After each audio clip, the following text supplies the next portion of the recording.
I like the creation of some of the new characters they brought in.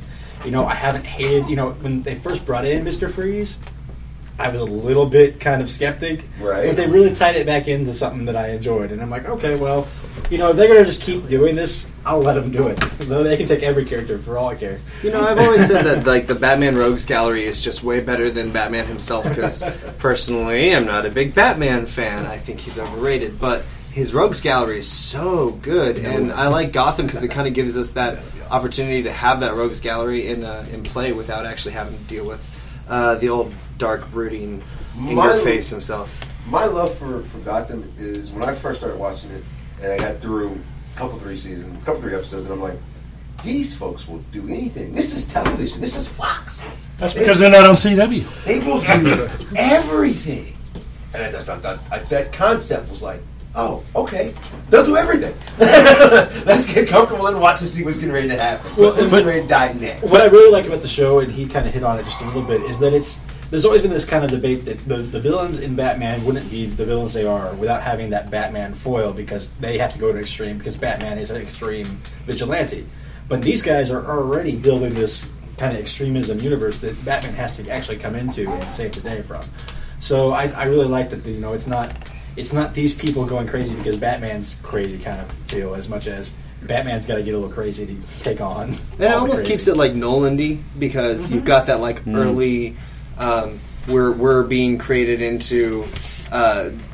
Sorry, Keith distracted me with the Legion. Breaking news! Yeah, the trailer for Fox's first attempt at doing an X-Men related television series. Not their last, I think. Yeah, not their last. From the same people that bring you all their X-Men movies.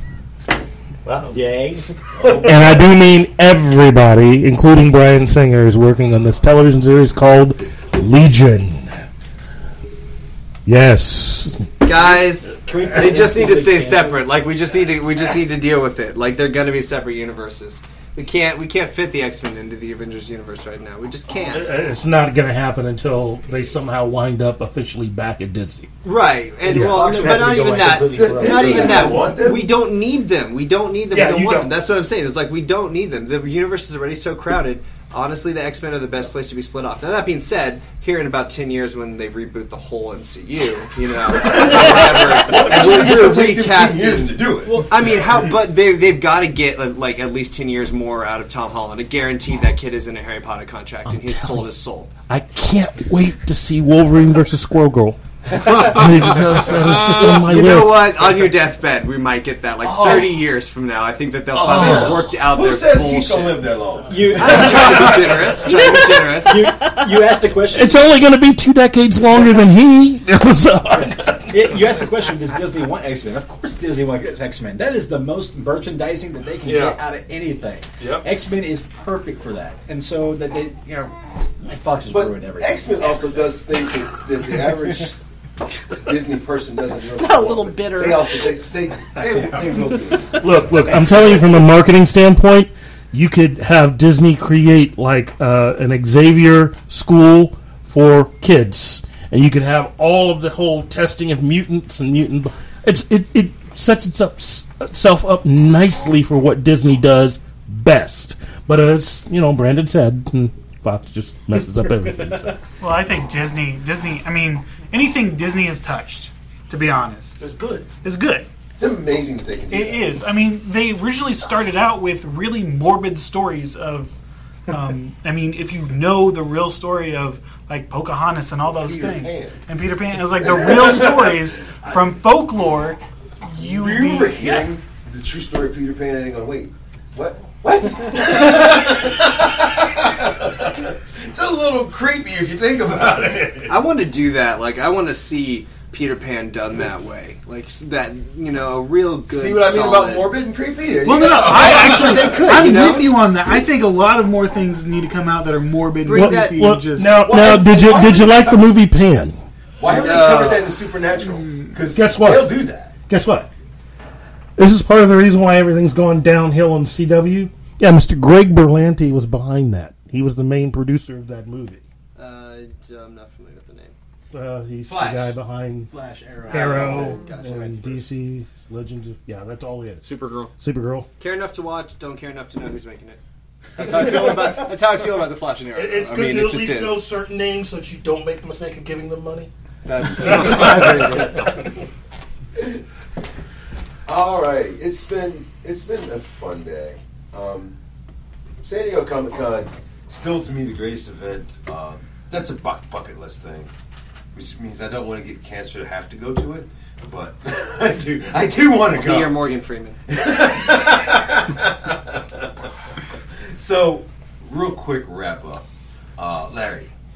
Let's talk about 2016 San Diego Comic-Con. Wrap it up. Well, I'll take it. Yeah, exactly. I would love to be there. That would be awesome. No, it looks like I loved hanging out with you guys here, just talking about it. So, well, that's true, and this has been a lot of fun.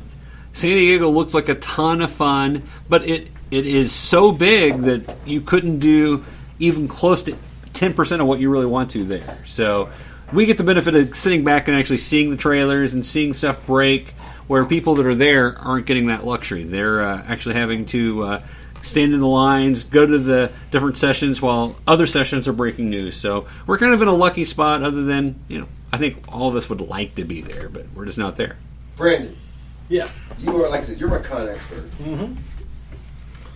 We're loading up the car. We're trying to track everybody down. We've determined to leave Larry behind because he's still looking for Haley, and we don't really want to be associated with him no more. Your con experience at this point? Well, I'm shoved in somebody's tour bus right now. So we're waiting for the cops to be called, and even more restraining orders. Is Haley on the bus? No, not this bus. But no, it's it's always a great experience when you're at the end of a con, because it feels so fulfilling, and then you're at that edge where you're not quite at the depressed Monday stage where it's like, I got to go back to my real job. Right. So at the end of a con, it's just you look back at everything you do. I mean, I'll look at all the photos I've taken, all the signatures I've gotten. And it's all become, it's kind of one of those complete experiences that any con I go to just feels, that Sunday is just wrapping down around 4 or 5 o'clock is just the most fulfilling experience, I think. Jason, 2016 San Diego Comic-Con. What are you going to tell Brittany she missed? Well, basically just... After she punches you in the eye. Oh, yeah. I mean, well, I think it's just like this is just the next step into the evolution of comic book movies in general, especially with what WB is putting out. Movie-wise, Civil War was somewhat of a letdown compared to like what Batman and Superman was put out. Despite what the critics said. Not. I mean, stop it. It's an incredible film, Civil War. But. It's not Civil War. It's could have been so much bigger. I'm not upset with what they did. I never liked Civil War in the first place, so I'm not upset with what they did. It's hard to do a big enough Civil War without the X-Men. I mean, first of all, to do Civil War, okay, but they set out in comic like books. 12 movies. They were to a big do part Civil of War. The whole registration. So I'm okay with that. I think if they worked with Agents of S.H.I.E.L.D., because Agents of S.H.I.E.L.D. really set up that universe, and they're like, no, that doesn't exist. Yeah. Okay. And Batman versus Superman was just an okay movie. No, that's a deep film. Okay, so Miss Sandy's going to be in handcuffs with Larry, obviously. I'm actually on Sandy's page there, so... I'd like to say Batman vs. Superman kicked ass. Yeah. Tyler. Yeah. Edition. I came in a day late, but there's no other version. I don't know, man. Like it was a good experience, I guess. I mean, I wish I was there, but in my mind, it was a good experience. Yeah. Well, I mean, I have a confession to make, so this might make a bunch of people mad. But I've never been to a con in my life. See, I knew it. Someone would do it. He's fired. At the end of February, there's a con coming up. It was always, might be able to get tickets. Down the road. I think with this crowd, we can solve that problem for you. Well, I mean, I didn't grow up with a bunch of people that were into any of this stuff, so it's one of those things that I watched Power Rangers as a normal, kid that didn't get into it. Are you saying those of us that did weren't normal? Yeah, right. You know what? I stand corrected. I'm How sorry. are you starting to say normal? Okay, where are you getting normal? Sorry, I'm using words that don't mean things. But I would love to go. I've always wanted to go to a con or something like that. So, hook me up, someone, with ideas and places. KCCC's coming up, big man. And then you got VisionCon after that. Game. KCC. Oh, and Archon. Archon. Archon's coming up. That's a big one. What's this geek? I can't even say all of it. It's Geekonomicon. What? Where is that? Like Oklahoma that. City, GlitchCon. Dallas. GlitchCon's the end of the month. Right. Actually, GlitchCon next week. Library Con. Oh, that's the end of the month. Yep. Josiah, sum up your San Diego Comic Con experience. My San Diego Comic Con experience has to do with one thing. That is that, 10 years ago, San Diego Comic Con was weird and it didn't get covered on the news. And it was a sweaty place where weird people win. And it still is. But seriously, isn't it an amazing time to be alive and be a nerd? Like, it really is. And a lot of us that did, like he said, didn't get to go to cons as kids. I went to my first con. I met Liz at our first con. It was TrekCon. That's my first con. Oh, yeah. I'm so sorry. I'm so glad you went to VisionCon. Is a very... I am so glad you went to VisionCon. I'm not trying to bash the con. I met my hopefully future wife there. Hopefully, we'll see. Well, you're halfway there. I'm halfway there. We got the ring. Netflix. It depends on whether you go to Star Trek with me tonight or not. It should be your future wife. Because if you go with me tonight... Oh, no, I can't. I'm sorry. I will be alone up at that altar if I go to Star Trek without her. But, it's just really amazing, I think, to be here and like, to have grown up with... For a lot of us, the nerd culture comes from, that's what we escaped into from whatever it was, whatever our thing was that we needed to. And now... everyone else in the world loves it, and everybody else in the world is all over it. And it's like, yeah, we were there first. And there's a lot of that desire to be ownership about it and be terrible about it. But at the same time, what an amazing time to get to introduce everyone else to all of the things that made us happy for the last 20 years, 30 years. Keith's age, 65 years. Oh, wow. Something like that. Wow. That's harsh, I went there. That's harsh, dude.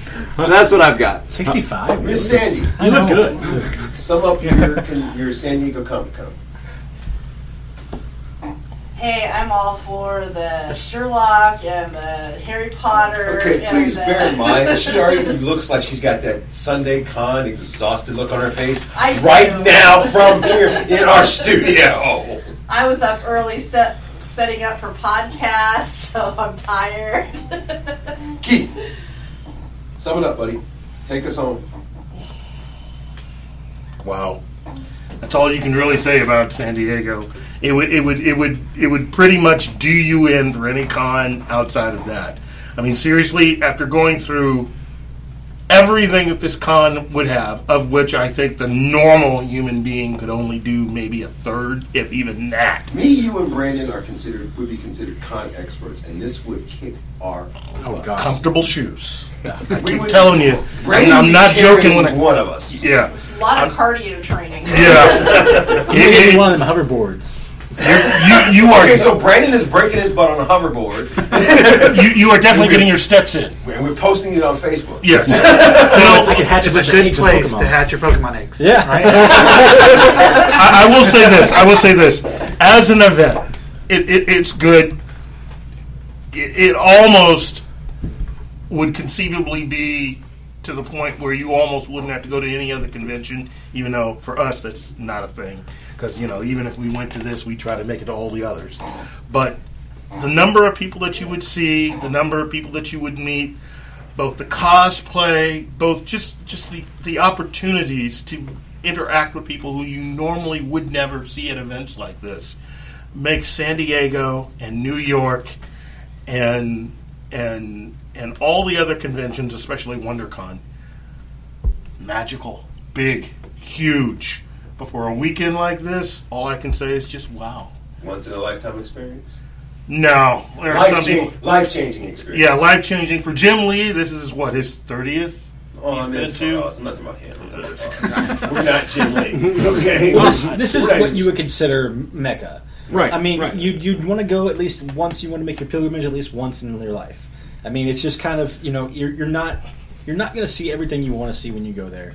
And it's not something that you can really... Anybody wants to go...